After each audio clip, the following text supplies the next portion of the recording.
పేరు హేమలత. ఈరోజు బ్రహ్మోత్సవాలలో భాగంగా గోమాత శోభయాత్రలో గోమాత గురించి ఏంటంటే, మనము ప్రతి ఇంట గోమాత అనేది కంపల్సరిగా ఉండాల్సింది.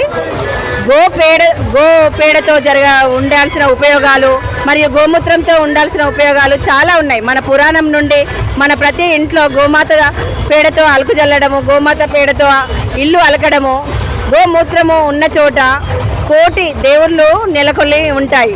గోవు మనకి ఎంత సేవ చేస్తుంది అని అంటే అమ్మతో సమానము.